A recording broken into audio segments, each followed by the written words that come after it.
বাবা মায়ের পরিচয়ে রাজনৈতিক অঙ্গনে পরিচিতি, এরপর ভোটের প্রচারে অংশ নেয় বাড়ে জনপ্রিয়তা, আর দেশব্যাপী নেতাকর্মীদের সাথে ব্যাপক গণসংযোগের মধ্য দিয়ে নিজেকে প্রমাণ করেন একজন দক্ষ সংগঠক ও নেতা হিসেবে। এরপর দলের কাণ্ডারি হিসেবে স্থান করে নেন নেতৃত্বের শীর্ষে। বলছি বিএনপির ভারপ্রাপ্ত চেয়ারম্যান তারেক রহমানের কথা। তার রাজনীতিতে পদার্পণের বিস্তারিত জানাচ্ছেন সহকর্মী শফিকুল ইসলাম। নায়াসিনামাইড ও স্যালিসাইলিক সমৃদ্ধ লিলি ফেস ওয়াশ, যা ফেসের ডেড স্কিন সেল দূর করে দেয় দ্বিগুণ ফাস্টার ব্রাইটেনিং। সকল নেতৃবৃন্দ হচ্ছেন বহুদলীয় গণতন্ত্রের অতন্দ্র প্রহরী। আনুষ্ঠানিকভাবে বিএনপিতে যোগ দেওয়ার আগে থেকেই রাজনীতিতে সক্রিয় ছিলেন তারেক রহমান।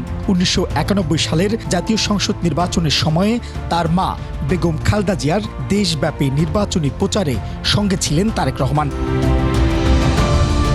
2001 সালের নির্বাচনেও তারেক রহমান বেগম জিয়ার প্রচারে অংশ নেন। তবে সেই কার্যক্রমের পাশাপাশি পৃথক পরিকল্পনায় দেশব্যাপী নির্বাচনী প্রচারণা চালান তিনি। সেই নির্বাচনী প্রচারণায় অংশগ্রহণের মাধ্যমে রাজনীতিতে তারেক রহমানের সক্রিয় আগমন ঘটে। এরপর আনুষ্ঠানিকভাবে বিএনপির বগুড়া কমিটির সদস্য হিসেবে বিএনপিতে যোগ দেন তারেক রহমান। বিএনপির স্থায়ী কমিটির সিদ্ধান্ত অনুযায়ী তারেক রহমানকে 2002 সালে দলের একজন জ্যেষ্ঠ যুগ্ম মহাসচিব হিসেবে দায়িত্ব দেওয়া হয়। দলের ঊর্ধ্বতন পর্যায়ে নিয়োগ লাভের পরপরই তিনি দেশব্যাপী মাঠ পর্যায়ে নেতা কর্মী ও সমর্থকদের সাথে ব্যাপক গণসংযোগ শুরু করেন। এর মাধ্যমে বাবা শহীদ রাষ্ট্রপতি জিয়াউর রহমান এবং 3 বারের প্রধানমন্ত্রী বেগম খালেদা জিয়ার সন্তানের পরিচয় থেকে বেরিয়ে এসে দলের একজন দক্ষ সংগঠক ও সক্রিয় নেতা হিসেবে পরিচিতি লাভ করেন তারেক রহমান। 2007 সালের তত্ত্বাবধায়ক সরকারের আমলে গ্রেপ্তার ও পরে চিকিৎসার জন্য 2008 সালে লন্ডন যান তারেক রহমান।